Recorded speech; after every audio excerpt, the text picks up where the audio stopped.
শাকিব খানের সাথে তোমার তো ডিভোর্স হয়ে গেছে। হ্যাঁ, হয়ে গেছে। প্রিয় দর্শক, শাকিব খান অপু বিশ্বাসের ডিভোর্স হয়েছে অনেক বছর আগে, কিন্তু এখন অনেকে বলছে ডিভোর্স হয় না, এটা মিথ্যা বুয়া ছিল। কিন্তু আমরা সেই পুরনো অতীতে একটু ফিরে যাই, প্রমাণ সহ প্রুফ নিয়ে আজকে আলোচনা করি এই ভিডিওতে। হ্যালো এভরিওয়ান, বন্ধুরা, লেটস গো চেক আউট।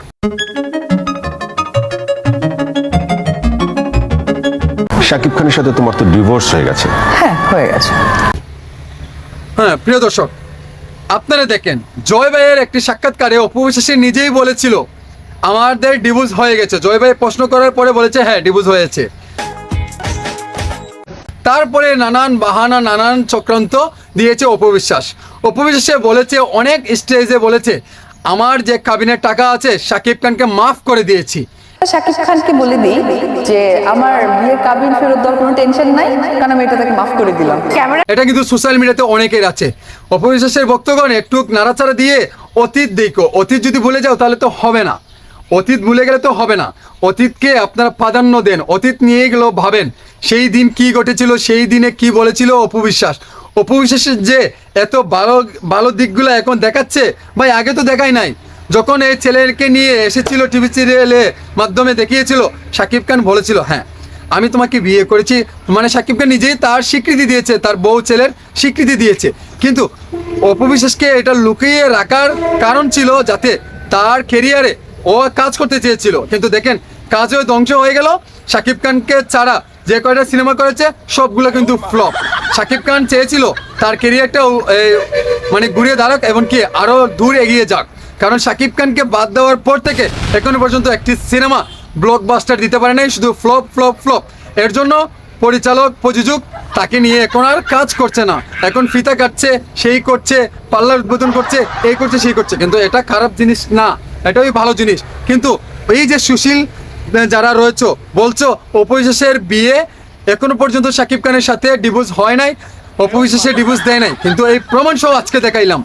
মিথ্যা নিউজ দেওয়া বন্ধ করো আর চামচামি বন্ধ করো। সেই যেই হোক সত্য কথা বলে যাই কিছু মানে মানে ফাঁসি দিয়ে দিবেন, সত্য কথা বলবেন ভাই, সে তোমার বাবা হোক, ছাড় দিবে না।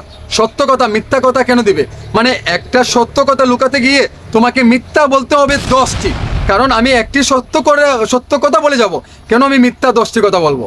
এটা বুঝতে হবে ভাই আপনাদেরকে, কারণ আপনার ভক্ত হয়েছেন ভাই ঠিকই, কিন্তু এটা একটু কাজে লাগাইন, একটু ভাইবেন, কারণ কন্টেন্ট ক্রিয়েটর হয়ে গেলে শুধু হয় না, 10 বার ভাবতে হবে এই কন্টেন্ট যে আমি তৈরি করব, নেক্সট ডে আমার উপরে যদি কিছু একটা হয় ভাই আমি প্রমাণ দিব কিভাবে, মানে কি নিয়ে আমি গেল এই যে কতগুলো বলছি, আমি তো প্রমাণ নিয়ে কথা বলছি, ঠিক না ভাই?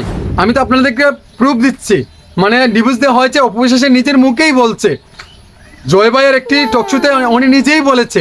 তাহলে আপনারা এই জিনিসটা বুঝতে চাচ্ছেন না কেন? অপু বিশ্বাসের ডিভোর্স হয়ে গেছে, শাকিব খান এখন যেই নায়িকার সাথে ফুর্তি করবে, আনন্দ করবে, করুক না, তাতে অপু বিশ্বাসের ভক্তগণের কি হয়েছে? এখানে অপু বিশ্বাসের ফাটার কি হয়েছে? এখানে অপু বিশ্বাসের এত জ্বলার কি রয়েছে? এখানে অপু বিশ্বাসের ভক্তগণের এত গামছে কেন? ডিভোর্স দিয়েছে, শেষ, বাস খাল্লাস, মানে সোজা বাংলা যেটা বলে আমাদের গ্রামের ভাষায় বা বাঙালিদের যেটা ভাষা, তালাক। তালাক দিয়েছে, বাস শেষ। ওকে নিয়ে তো আর বাবার দরকার নাই, কি করবে না করবে, ছেলের তো দায়িত্ব নিয়েছে, ছেলেকে তো সব কিছুই দিচ্ছে। মানে এমন তো না শাকিব খান ছেলের দায়িত্বটা নিচ্ছে না, শাকিব খান তো তার ছেলের দায়িত্ব সব কিছুই ভরণ পোষণ নিচ্ছে। তাহলে আপনাদের এত চুলকানি কেন? মানে আপনারা ভক্ত আছেন, ভক্ত হিসাবে তার সিনেমাকে কিভাবে প্রাধান্য দিবেন সেটা থাকেন, কারণ আপনাদের জন্য কন্টেন্ট তৈরি করতে হয়, নইলে ওদেরকে নিয়ে কন্টেন্ট করার কোনো ইচ্ছাই থাকে না।